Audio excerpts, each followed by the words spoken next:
Pidgin and creole English language and documentation वाले paper में आपके ये यूनिट 4 में मेंशन्ड दो टॉपिक हैं जिनको आज हम डिस्कस करेंगे। So welcome to English education hub. I am your host और चलिए शुरू करते हैं। शुरू करने से पहले समझ लेते हैं कि दोनों हैं क्या। कॉन्टैक्ट लैंग्वेजेस जो कि दो लैंग्वेज के कॉन्टैक्ट में आने से ये बनती हैं पिजिन एंड क्रियोल। पिजिन के बारे में समझते हैं। ए सिंप्लीफाइड कॉन्टैक्ट लैंग्वेज यानी सिंप्लीफाइड है, कुछ खास इसमें कॉम्प्लेक्सिटी है नहीं, जटिलता नहीं है। Key trait no native speakers used for basic communication यानी कोई नेटिव स्पीकर नहीं है इनका, एक जियोग्राफिकल रीजन में बोलने वाले लोग नहीं हैं। यूज्ड फॉर बेसिक कम्युनिकेशन से मतलब है कि ये बेसिक बातचीत जो है उसके लिए यूज़ की जाती है। Structure limited vocabulary highly simplified grammar यानी वोक्योबुलरी में इनके ज़्यादा वर्ड्स नहीं है और ग्रामर जो है इनकी वो सिंप्लीफाइड है, इसमें ज़्यादा कॉम्प्लेक्सिटी नहीं है। ये पिजिन जो है इसकी ज़रूरत क्या है और ये क्यों बनती है। देखो, जब कोई दो लैंग्वेज के लोग आपस में बातचीत करते हैं, कम्युनिकेशन की उनमें नीड होती है, ज़रूरत होती है, तो ये एग्जिस्टेंस में आती है, अस्तित्व में आती है। देखो, मान लो ब्रिटिशर्स जो हैं वो किसी ऐसे अलग एरिया पे राज करने चले गए हैं। अब वहाँ के लोग उनकी लैंग्वेज नहीं जानते, लेकिन बातचीत करने के लिए, ट्रेड करने के लिए और लेबर के लिए उनको एक दूसरे की लैंग्वेज को जानना ज़रूरी है। तो वो क्या करेंगे, कुछ लोगों को पढ़ाएंगे, लेकिन बेसिक बेसिक चीज़ें पढ़ाएंगे तो उनके जो बेसिक कम्युनिकेशन है वो हो पाए। तो इससे जो एग्जिस्टेंस में आती है ये पिजिन। फॉर्मेशन कैसे होता है इसके बारे में डिस्कस करते हैं यहाँ।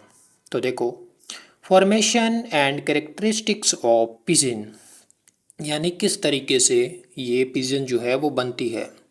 इनिशियल सिचुएशन है two language groups in contact यानी दो लैंग्वेज के ग्रुप्स हैं जो कॉन्टैक्ट में आए हैं, बातचीत करने में आए हैं। अब उनको क्या ज़रूरत होगी, नीड फॉर कम्युनिकेशन होगा, कम्युनिकेशन की उनको ज़रूरत होगी, जैसे ट्रेड करना है, लेबर करना है, तो इनके लिए वो पिजिन का यूज़ करने लगते हैं, पिजिन का क्रिएशन करते हैं। ठीक है, तो पिजिन क्रिएशन की जो प्रोसेस है उसमें दो तीन चीज़ें मेन होती है। एक है डोमिनेट लैंग्वेज यानी एक डोमिनेंट लैंग्वेज है जो कि इसमें यूज़ की जा रही है, वही एग्जांपल ब्रिटिशर्स का। तो वो क्या करेंगे, पढ़ाएंगे लोगों को अपनी लैंग्वेज, तो वो डोमिनेंट लैंग्वेज होगी। उनमें कुछ लेक्सीफायर होंगे, जैसे कॉलोनियल क्या करते हैं कि अपनी भाषा के कुछ शब्द उनको देंगे, सिखाएंगे। और दूसरी बात इसमें होगी कि सिंप्लीफाइड ग्रामर होगी। ग्रामर में इतना ज़्यादा कुछ खास होगा नहीं, बस काम चल जाए उतना ही होगा। और वोकेबलरी भी सिंप्लीफाइड ही होगी। एलिमेंट लोकल लैंग्वेजेस से आ सकते हैं, लेकिन दोनों में ख़ास तौर पे जो डोमिनेंट रहेगी वो लैंग्वेज इसमें ज़्यादा दिखेगी। पिजिन के, अब देखो, मानो पिजिन का निर्माण हो गया, पिजिन क्रिएट हो गई। अब इसका क्या प्रोसेस रहता है, देखो, इसके कोई नेटिव स्पीकर नहीं है, कोई इसको वैसे बोलता नहीं है बिना कोई वजह के। ठीक है, लिमिटेड फंक्शन होते हैं, यानी स्पेसिफिक कॉन्टेक्स्ट में लेबर, ट्रेड, इनके लिए कोई बातचीत करनी हो तो ही वो बात करेंगे, वरना ये घर पे आपस में या आर्ट एंड लिटरेचर जैसी चीज़ें इसमें नहीं करने लगेंगे। हाईली वेरिएबल स्ट्रक्चर यानी एक जगह से दूसरी जगह पे जाने के बाद इनके स्ट्रक्चर भी चेंज होते रहेंगे। अब मान लो इनके दो आउटकम निकलते हैं। आउटकम एक तो है इसमें कि ये डाइड आउट हो जाए यानी ख़त्म हो जाए। अगर कॉन्टैक्ट सीज हो जाता है, दोनों लैंग्वेजेस के लोग जो हैं वो आपस में मिलना बंद कर देते हैं, या कोई ट्रेड या लेबर जो है वो क्लोज हो जाता है, तो ये लैंग्वेज डाइड हो जाती है। दूसरा आउटकम ये है कि ये इवोल्व कर जाए क्रियोल में, क्रियोल बन जाए ये। तो क्रियोल कब बनेगी, जब इसको अक्वायर कर लें children as a native language, यानी अपनी जो खुद की भाषा के रूप में जो बच्चे हैं वो इसको एक्सेप्ट कर ले, तो ये क्रियोल में एवोल्व हो सकती है। तो समझ में आया पूरा प्रोसेस कि पिजिन कैसे बनती है, क्या रिक्वायरमेंट है और क्या इसका प्रोसेस है। आगे डिस्कस करते हैं क्रियोल का।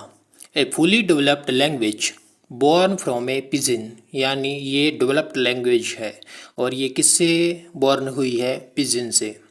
की ट्रेट हैज नेटिव स्पीकर्स, अब इसके नेटिव स्पीकर्स हैं कौन, वही लोग जो पीछे इसको पिजिन को एक्वायर कर लिया था अपनी नेटिव लैंग्वेज में, वही बच्चे थे, ठीक है, वो उनके इसके नेटिव स्पीकर्स बन गए हैं।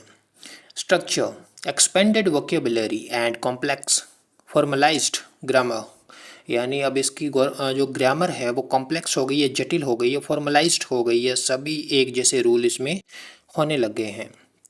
एग्जाम्पल हैसियन कैरोल, जमैकन पेटोइस, ये कुछ कैरोल के एग्जाम्पल हैं। तो अब देखो जो वहाँ पे क्या थी, पिजिन थी, वो यहाँ पे इवोल्व होके क्या बन गई है, क्रियोल बन गई है, क्योंकि वहाँ के जो नेटिव स्पीकर नहीं थे लेकिन वहाँ के जो बच्चे थे उन्होंने जब जन्म लिया तब से इसी लैंग्वेज को एक्सेप्ट कर लिया और इसमें जब आर्ट एंड लिटरेचर की जब उनको ज़रूरत पड़ी तो वो आसपास से चीज़ें एक्सेप्ट करते गए, चीज़ों को इंक्लूड करते गए अपनी लैंग्वेज में, एंड लैंग्वेज ये डेवलप होके क्या बन गई, क्रियोल बन गई। सो समझ में आया। चलो इसको डिटेल से भी समझते हैं। Evolution characteristics of creole. अब देखो एवोल्यूशन एंड कैरेक्टरिस्टिक्स क्या हैं। प्रीकर्सर है इसका पिजिन, जैसा कि हमने डिस्कस कर लिया है, क्रियोल बनने से पहले ये लैंग्वेज पिजिन होती है। सिंप्लीफाइड कॉन्टेक्ट लैंग्वेज थी वो, नॉन नेटिव स्पीकर वाली, लेकिन नेटिवाइजेशन और कैरोलाइजेशन इसका कैसे हुआ, acquired by children as first language, यानी उन बच्चों ने इसको एक्वायर कर लिया था अपनी फर्स्ट लैंग्वेज की तरह, तो ये इवोल्व होने लगी।